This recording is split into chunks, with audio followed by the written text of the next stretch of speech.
चील भाई, मुझ पर थोड़ा रहम करो। यहाँ से कुछ ही दूरी पर मेरे बच्चे भूखे प्यासे बैठे हैं। वो मेरा इंतजार कर रहे होंगे। मुझे एक बार उन्हें देखकर आने दो। मैं उन्हें भोजन देकर वापस आ जाऊंगी। प्लीज चील भाई, मेरा विश्वास करो, फिर आप मुझे खा लेना।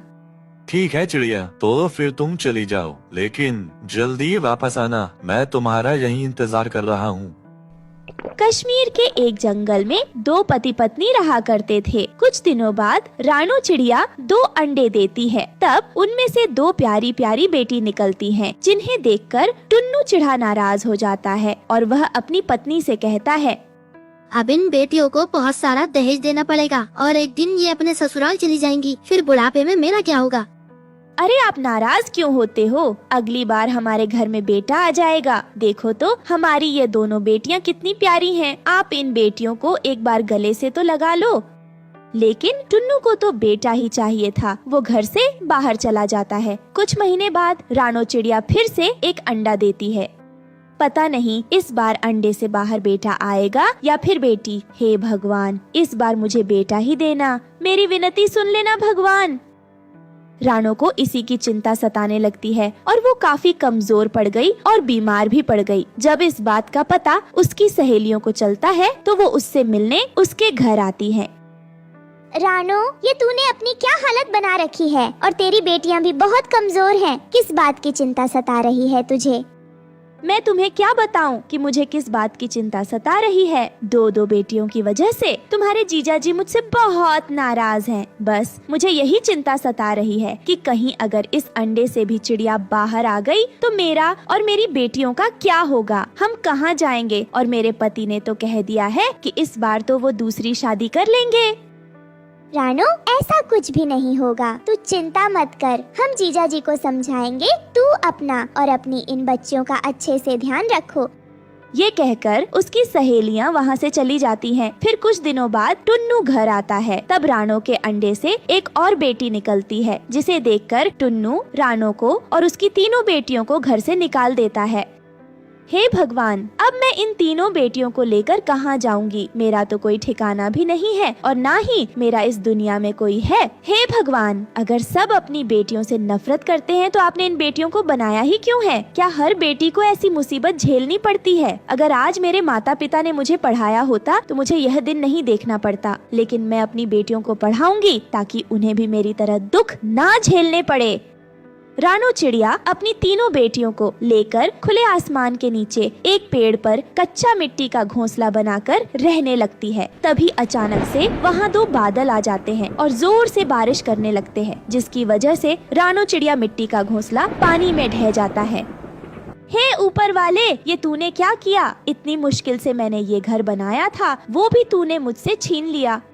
ये सब देखकर बबलू बादल को बुरा लगता है और वो अपने दोस्त कालू बादल से कहता है, अरे यार कालू, हमारी वजह से वो नन्ही चिड़िया और उसके बच्चे बेघर हो गए। देखना कैसे बारिश की वजह से उसका मिट्टी का घोंसला बह गया।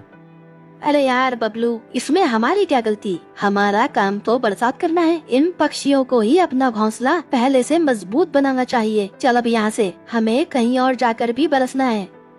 वहीं बेबस रानो चिड़िया अपने बच्चों से कहती है, बच्चों, तुम तीनों यही पेड़ की डाल पर मेरा इंतजार करो। मैं अभी तुम्हारे लिए भोजन और घोंसले का इंतजाम करती हूँ। फिर रानो घोंसले बनाने के लिए तिनके ढूंढने लगती है। तभी कुछ दूरी पर उसे जमीन पर थोड़ा भोजन दिखाई देता है। जैसे ही वो भोजन के पास आती है, तभी पीछे से एक चील आकर रानो पर हमला कर देता है, जिसमें रानो बहुत घायल हो जाती है। चील भाई, मुझ पर थोड़ा रहम करो। यहाँ से कुछ ही दूरी पर मेरे बच्चे भूखे प्यासे बैठे हैं। वो मेरा इंतजार कर रहे होंगे। मुझे एक बार उन्हें देखकर आने दो। मैं उन्हें भोजन देकर वापस आ जाऊंगी। प्लीज चील भाई, मेरा विश्वास करो, फिर आप मुझे खा लेना। ठीक है, यही बात है तो तू जा। मैं तुझे थोड़ी देर के लिए आजाद कर रहा हूँ, पर जल्दी आना अपने बच्चों को भोजन देकर। मैं तब तक यहाँ तेरा इंतजार करता हूँ। और याद रखना, अगर तू वापस नहीं आई तो मैं तेरे बच्चों को भी खा जाऊंगा। फिर रानो चिड़िया जल्दी से अपने बच्चों को भोजन देने चली जाती है। तभी उसे रास्ते में बबलू बादल मिलता है। वो उससे पूछता है, क्या हुआ चिड़िया, तुम इतनी जल्दी में कहाँ जा रही हो और तुम्हारी ये हालत किसने की? बताओ मुझे। बादल भैया, मैं आपको क्या बताऊं, मेरे पति ने मुझे मेरी तीनों बेटियों के साथ घर बाहर निकाल दिया। मैंने बड़ी मुश्किल से अपने लिए जैसे तैसे करके एक मिट्टी का कच्चा घोंसला बनाया, पर वो भी तेज बारिश में बह गया। मैं अपने बच्चों को पेड़ की डाल पर छोड़कर नया घर बनाने के लिए तिनके लेने गई थी, तभी उस दुष्ट चील ने मुझ पर हमला कर दिया। अब भी मैं उस चील से कुछ समय की मोहलत लेकर अपने बच्चों को ये भोजन देने और उनसे अलविदा कहने जा रही थी। ये सब सुनकर बबलू बादल बहुत दुखी होता है। रानो बहन, मुझे माफ करना, मेरी वजह से तुम्हारा वो मिट्टी का घर बह गया। मुझे बिल्कुल भी पता नहीं था कि उस कच्चे घर में तुम अपने बच्चों के साथ रह रही हो, वरना मैं वहाँ कभी बारिश नहीं करता। लेकिन तुम परेशान मत हो, मैं सब कुछ ठीक कर दूंगा। रानो, मैं तुम्हें रहने के लिए एक जादुई फलों का घर दूंगा, जिसमें तुम अपनी तीनों बेटियों के साथ आराम से रह सकोगी। ये कहकर बादल रानो चिड़िया को जादुई फलों का घर देता है, जिसे देखकर रानो चिड़िया बहुत खुश होती है। वो घर तरह तरह के फलों से मिलकर बना होता है। बादल भैया, आपका बहुत बहुत शुक्रिया जो आपने हमें ये जादुई फलों का घर दिया। मैं आपका ये एहसान कभी नहीं चुका पाऊंगी। फिर बादल वहाँ से चला जाता है और रानो चिड़िया अपनी तीनों बेटियों के साथ बादल के दिए हुए जादुई फलों के घर में रहने लगी। वहीं दूसरी तरफ चील जंगल में रानो का इंतजार करते हुए थक गया और गुस्से में उसे ढूंढने के लिए निकल गया। इस चिड़िया ने मुझे धोखा देकर अच्छा नहीं किया। अब मैं इसे और इसके बच्चों को भी जिंदा नहीं छोड़ूंगा। थोड़ी दूर चलते ही चील को एक फलों का घर दिखाई देता है। अच्छा, मुझे लगता है इसी घर में वो चिड़िया रहती है। अब मैं उसे बिल्कुल भी छोड़ूंगा नहीं। ए चिड़िया, मैं जानता हूँ तू इसी फलों के घर में रहती है, इसलिए अच्छा रहेगा तू खुद घर से बाहर निकला, वरना मैं तेरा घर तोड़ दूंगा।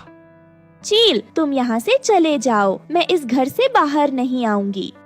अच्छा, तो तू ऐसे नहीं मानेगी। रुक, मैं तेरे घर को ही तोड़ दूंगा। ये कहकर चील रानो चिड़िया के जादुई फलों के घर को तोड़ने की कोशिश करता है, लेकिन तभी उसे एक जोर का झटका लगता है, जिसकी वजह से वो जमीन पर जा गिरता है। अरे अरे क्या, अरे मर गया रे, अरे भागो यहाँ से। ये कहकर वो चील डर के मारे वहाँ से भाग जाता है। फिर इस तरह से रानो चिड़िया बादल के दिए हुए जादुई फलों के घर में अपनी तीनों बेटियों के साथ खुशी खुशी रहने लगती है। दोस्तों, आपको हमारी आज की कहानी कैसी लगी? हमारी कहानी को लाइक करें, कमेंट करके अपनी राय हमें दें। आपके कमेंट और लाइक हमारे हौसले को बढ़ाते हैं। अगर आप हमारे चैनल पर नए आए हैं तो हमारे चैनल को सब्सक्राइब करना ना भूलें। आपका धन्यवाद।